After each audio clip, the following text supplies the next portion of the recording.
అందరికీ నమస్కారం. నేను విజయవాడ పార్లమెంటు విశ్లేషణలో భాగంగా టీడీపీ జనసేన కూటమిలోకి బీజేపీ వస్తే జరిగే పరిణామాలు ఏమిటి అనేది చెప్పాను.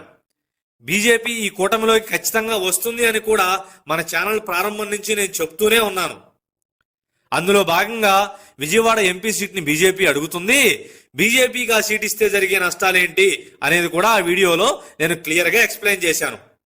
అసలు బీజేపీ టీడీపీ నుంచి ఆశిస్తున్న సీట్లేమిటి అనే లిస్టు ఈ వీడియోలో మనం చూద్దాం.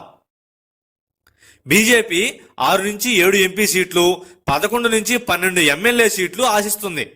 అవేంటంటే ఎంపీ సీట్ల వివరాలు: విశాఖపట్నం, రాజమండ్రి, ఏలూరు, విజయవాడ, రాజంపేట, తిరుపతి, హిందూపురం.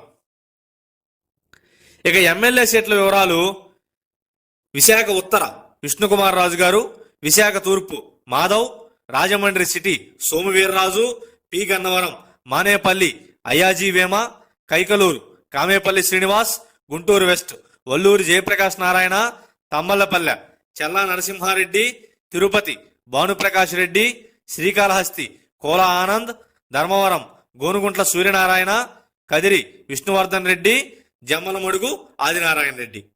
ఈ లిస్టులో విష్ణుకుమార్ రాజు గారు, కామేపల్లి శ్రీనివాస్ గారు, జమ్మలమడుగు ఆదినారాయణ రెడ్డి గారు మినహా ఎవరికైనా సొంత ఓటు బ్యాంక్ ఉందా?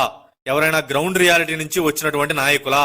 కేవలం టీవీలో మీడియా ముందున్న మీడియా పులులు మినహా ఈ ఎంపీ సీట్లలో కూడా విజయవాడ కానీ, విశాఖపట్నం కానీ, హిందూపురం కానీ, ఏలూరు కానీ ఈ స్థానాల్లో బీజేపీ పోటీ చేస్తే ఖచ్చితంగా ఓడిపోయే అవకాశాలు ఎక్కువగా ఉన్నాయి.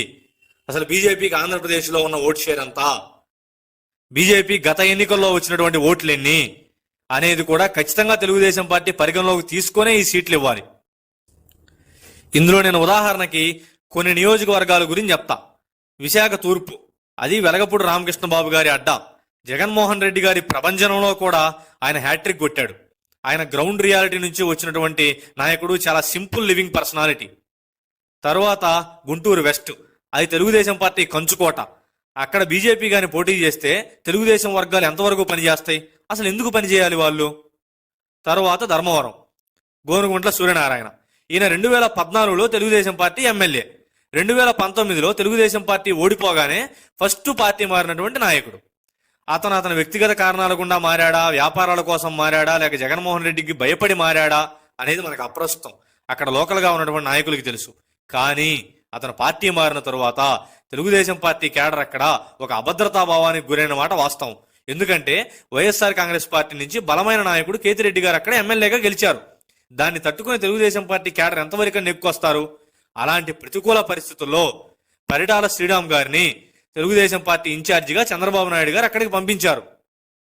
శ్రీరామ్ అక్కడికి వెళ్ళినప్పటి నుంచి వినూత్నమైనటువంటి కార్యక్రమాలతో ప్రజల్లోకి చొచ్చుకొని వెళ్లారు.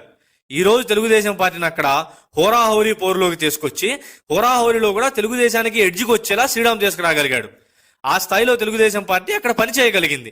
అదే ధర్మవరం నుంచి తెలుగుదేశం పార్టీ పోటీ చేయకుండా బీజేపీకి గాని, గోనుగుంట్ల సూర్యనారాయణకి గాని మద్దతు ఇవ్వమంటే ఆ సీటు వైసీపీ ఖాతాలోకి వెళ్ళిపోతుంది. ఇక నేను తెలుగుదేశం పార్టీ అస్తిత్వాన్నే లేకుండా చేయడానికి బీజేపీ చేసినటువంటి కుట్ర ఏమిటి అనేది చెప్తానని చెప్పా కదా. అందులోకి మనం వెళ్తే 2020-21 సంవత్సరాలలో ఆంధ్రప్రదేశ్లో జరిగినటువంటి అనూహ్యమైన పరిణామాలు మీకు చూస్తే దేవాలయాల మీద దాడులు, రథం దగ్ధాలు అనేవి జరిగాయి. మరియు పవన్ కళ్యాణ్ గారు 2 ఏళ్ల క్రితం తన స్పీచ్లలో, ప్రెస్ మీట్లలో చాలాసార్లు ఒక విషయాన్ని ఇండైరెక్ట్ గా చెప్పారు. అదేంటంటే బీజేపీ అధిష్టానం నాకు చెప్పిన మాట వేరు, ఇక్కడ బీజేపీ అనుసరిస్తున్నటువంటి తీరు వేరు అని. అంటే తెలుగుదేశం పార్టీని ఉనికినే లేకుండా చేద్దాం, బీజేపీ జనసేననే ప్రత్యామ్నాయ శక్తిగా ఎదుగుదామని నాకు చెప్పారు.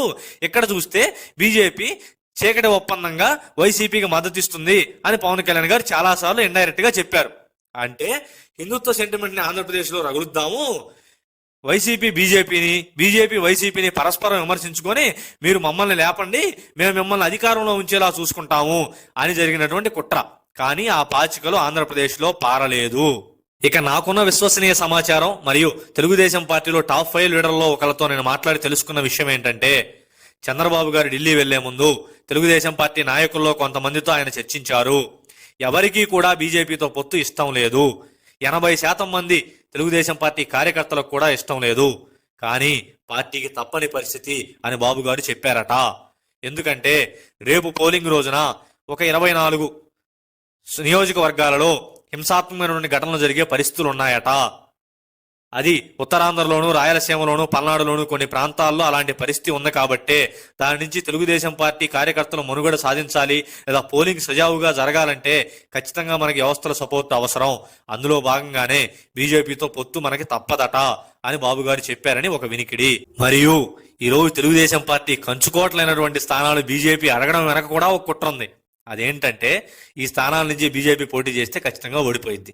వాళ్ళ టార్గెట్ ఏంటయ్యా అంటే తెలుగుదేశం, జనసేన, బీజేపీ కూటమి 110 సీట్ల లోపే గెలవాలి.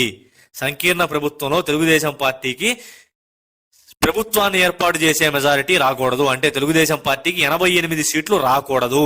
ఆ లోపు వస్తేనే ఆ సంకీర్ణ ప్రభుత్వంలో బీజేపీ జొరబడి ప్రభుత్వాన్ని అతలాకుతలం చేసి డిజాల్వ్ చేసి ఒక ఏక్నాథ్ షిండేని తయారు చేయొచ్చు. అన్ని రాష్ట్రాల్లో బీజేపీ చేసినటువంటి పరిస్థితి ఇదే. ఆంధ్రప్రదేశ్ ఏమి దానికి అతీతం కాదు కదా. ఇక్కడ వాళ్ళు దాన్ని చెయ్యరు, ఆ కుట్రకి తెర లేపరు అని మనం చెప్పుకోలేం కదా. ఖచ్చితంగా వాళ్ళు చేసే అవకాశాలు కూడా లేకపోలేదు. అందులో భాగంగా పవన్ కళ్యాణ్నే వాళ్ళు ఏక్నాథ్ షిండేగా తయారు చేసినా మనకు ఎలాంటి ఆశ్చర్యం కూడా లేదు. పవన్ కళ్యాణ్ గారు చాలా నిజాయితీపరుడు, ఆయన అలా చేస్తారు అని మనం ఊహించలేం. కానీ బీజేపీ అలా తయారు చేసే అవకాశాలు కూడా లేకపోలేదు కదా. పవన్ కళ్యాణ్ గారి మీద ఆ రోజు ఒత్తిడి పెట్టొచ్చు, ఆయన సామాజిక వర్గం నుంచి ఒత్తిడి పెట్టొచ్చు, మనకి రాజ్యాధికారం కావాలి అనే ఒక కొత్త నినాదాన్ని కూడా తీసుకొచ్చి పవన్ కళ్యాణ్ గారి మీద ఒత్తిడి పెట్టొచ్చు. బీజేపీ ఇవన్నీ చేయదు అని కూడా మనం ఊహించలేం కదా. బీజేపీ ఏదైనా చేయొచ్చు. మళ్ళీ కేంద్రంలో వాళ్లే అధికారంలోకి వచ్చే అవకాశాలు ఎక్కువగా కనిపిస్తున్నాయి.